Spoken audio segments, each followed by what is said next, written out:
सुरुवात एका महत्त्वाच्या बातमीनं। कुर्ला बस अपघातातील ड्रायव्हर संजय मोरेकडे इलेक्ट्रिक बस चालवण्याचा कोणताही अनुभव नसल्याची धक्कादायक माहिती समोर आली आहे। कंत्राटी पद्धतीवर 1 डिसेंबरला रुजू झालेल्या संजय मोरेकडे ऑटोमॅटिक बस चालवण्याचा कोणताही अनुभव नव्हता। मात्र त्याच्या हातात थेट इलेक्ट्रिक बसचं स्टीअरिंग देण्यात आलं आणि संजय मोरेनंही बसचा अंदाज न घेता बस आगाराच्या बाहेर काढली। त्यामुळेच बस चालकाचं नियंत्रण सुटल्याचं आता म्हटलं जात आहे। आज आहे तो संजय मोरे, बसचा चालक, ज्यानं 7 निष्पापांचे बळी घेतलेले आहेत।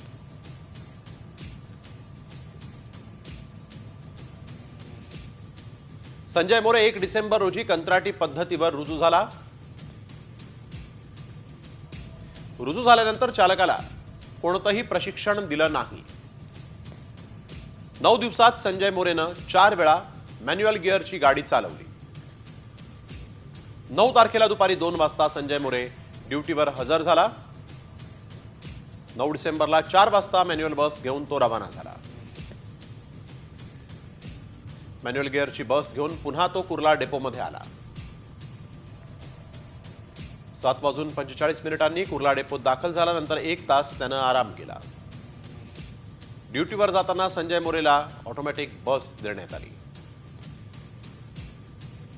इलेक्ट्रिक बस चालवण्याचा अनुभव संजय मोरेकडे नव्हता। बस चालवण्याचं प्रशिक्षणही नसताना बस त्यानं बाहेर काढली।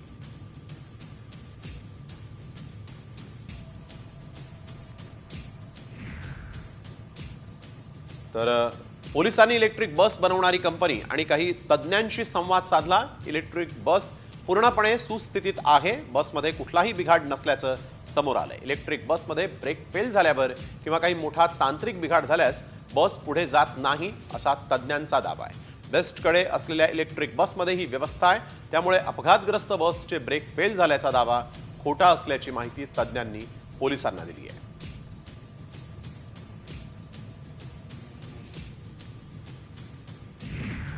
तर कुर्ला दुर्घटनेमधील आरोपी संजय मोरे याला व्हिडिओ कॉन्फरन्सिंगद्वारे आता न्यायालयात हजर केलं जाणार आहे अशी माहिती समोर आलेली आहे आणि त्या संदर्भात प्रक्रियेला सुरुवात झालेली आहे असं सूत्रांकडून कळत आहे।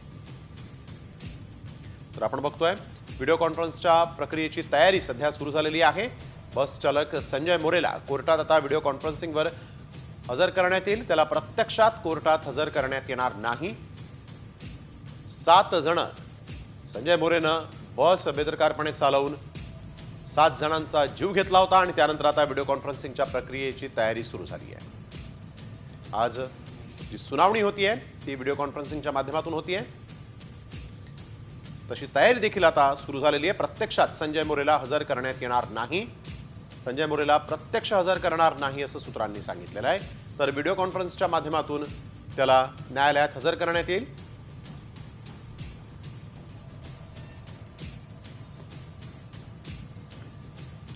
महत्त्वाची बातमी आपण बघतोय।